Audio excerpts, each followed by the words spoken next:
The ancient forest whispered its secrets through towering cedars and maples, their leaves dancing in the gentle Montana breeze. Dr. Michael Harrison stood at the edge of his research camp, breathing in the crisp mountain air that carried the promise of approaching rain. 20 years of wildlife research had taught him to read nature's subtle signs, but nothing could have prepared him for the extraordinary events that were about to unfold in the depths of the Bitterroot National Forest. The rain intensified, drumming against the canvas of his research tent with growing fury. Through the steadily deteriorating weather, Michael's trained ear caught something unusual, a deep, resonant sound that sent chills down his spine. It was a tiger's roar, but not the typical territorial call he had grown accustomed to over his years in the field. This was different, desperate, filled with an emotion that transcended species barriers. Thunder cracked overhead, and the earth seemed to shudder beneath his feet. In that instant, the forest erupted into chaos. The sound of splintering wood and rushing earth filled the air as a massive section of the mountainside gave way. Triggered by the deluge of rain saturating the already unstable soil, Michael's heart raced as he grabbed his emergency medical kit and radio, driven by an instinct that told him his help would be needed. The devastation was immediately apparent as he made his way through the aftermath of the landslide. Fallen, trees lay scattered like matchsticks, their roots reaching helplessly toward the sky.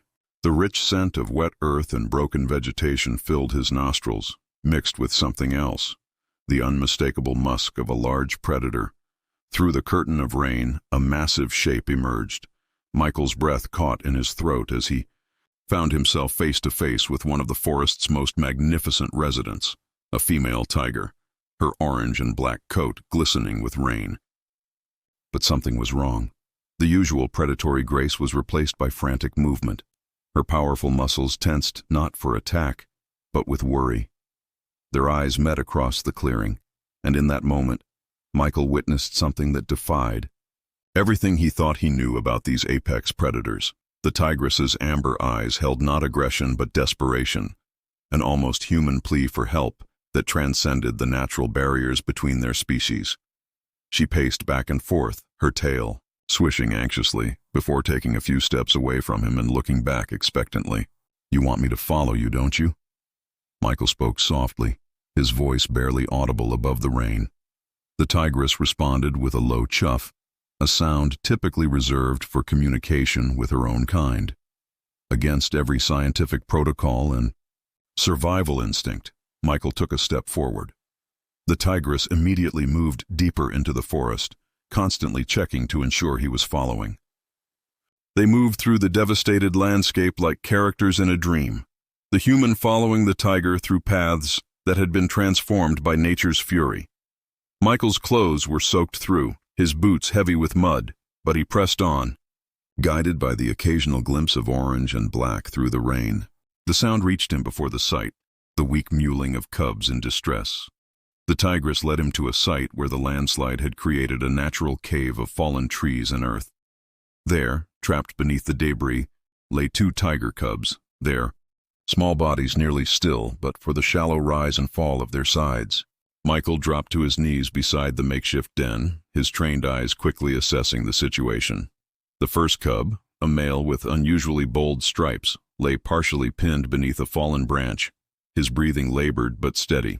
The second, a smaller female, had managed to avoid the worst of the debris but showed signs of shock, her normally vibrant coat dulled by mud and rain. Behind him, the mother tiger's low rumbles grew more intense, a symphony of worry and protective instinct that resonated through the clearing. Drawing on 20 years of wildlife veterinary experience, Michael forced his hands to remain steady as he opened his medical kit. "Easy now," he murmured, his voice maintaining a calm he didn't entirely feel. "I'm going to help them." The tigress's eyes never left his movements as he carefully began examining the male cub. The branch that trapped the cub was heavy but not impossible to move. Michael's muscles strained as he carefully lifted it, hyper-aware of the mother's presence just feet away. The cub let out a weak cry that sent the tigress surging forward, but she stopped short, her internal conflict visible in every tense line of her body. The trust she was placing in him defied every natural law, every instinct honed by millions of years of evolution. With the branch removed, Michael could see the extent of the injuries. The male cub's right hind leg was broken, the bone thankfully not piercing the skin but requiring immediate stabilization. The female cub was suffering from hypothermia and possible internal bruising. Both would need professional care, far beyond what he could provide in this makeshift wilderness clinic. Rain continued to pour around them as Michael worked, using strips torn from his own shirt to create a temporary splint for the male cub's leg. His satellite phone lay heavy in his pocket. Help was just a call away, but the challenge would be convincing the Wildlife Center's team to attempt a rescue with the mother present. Most protocols called for sedating the parent in situations like this, but Michael knew instinctively that tranquilizing the tigress would shatter the fragile trust that had brought them to this moment. As if reading his thoughts, the tigress moved closer, her massive head lowering to gently nuzzle each cub in turn. The sound she made then was unlike anything Michael had heard in his decades of research, a soft, thrumming purr that seemed to carry equal measures of comfort and concern. The cubs responded weakly, their tiny bodies straining toward their mother's warmth. "We need to move them," Michael said softly, more to himself than the tigress. "They need proper medical care."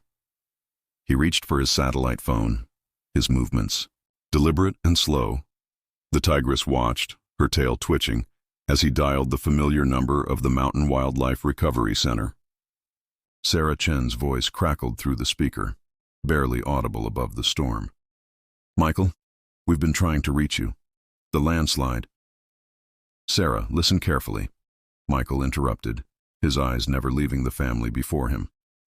"I need a mobile veterinary unit at my research camp coordinates. No sirens, no helicopters, minimal personnel. We have 2 critically injured tiger cubs and—" He paused, choosing his next words carefully. "Their mother is present and cooperative." The silence that followed spoke volumes.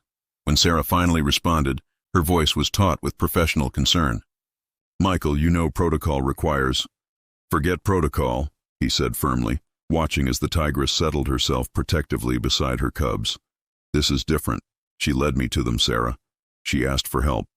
We're witnessing something unprecedented here, and if we handle it wrong, we could lose all 3 of them." The line crackled with static, and Michael held his breath. Sarah had been his colleague for 15 years, and if anyone would understand the significance of this situation, it would be her. "Okay," she finally said.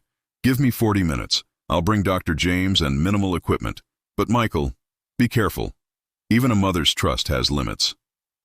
As he ended the call, Michael noticed the rain had begun to ease, the torrential downpour softening to a gentle drizzle. The forest around them seemed to exhale, the immediate crisis giving way to a strange calm. He used the opportunity to fashion a more secure splint for the male cub's leg, talking softly as he worked. "Your babies are fighters," he told the tigress, maintaining a gentle stream of conversation. "The leg will heal clean if we can get them proper care." The tigress's eyes remained fixed on his hands, her pupils dilating and contracting with each movement. Every few minutes, she would rise and pace a tight circle around the cubs before settling again, her powerful body forming a protective barrier between her young and the wider world. Michael found himself marveling at the intelligence in her gaze. Tigers were known for their cognitive abilities, but this level of reasoning, understanding that her cubs needed help beyond what she could provide, seeking out a human, and maintaining enough trust to allow treatment, it challenged everything he thought he knew about these magnificent predators. The next 30 minutes passed in a strange communion of species. Michael continued his preliminary treatment, cleaning what wounds he could reach and monitoring the cubs' vital signs. The tigress maintained her vigil, occasionally reaching out to gently groom her cubs with her rough tongue. The forest around them had grown quiet, as if the other wildlife sensed the gravity of what was unfolding in their midst. The first sound of approaching vehicles sent a tremor through the tigress's body. She rose, her muscles bunching beneath her wet fur, a low growl building in her throat. Michael raised his hands, speaking in the same calm tone he'd maintained throughout their encounter.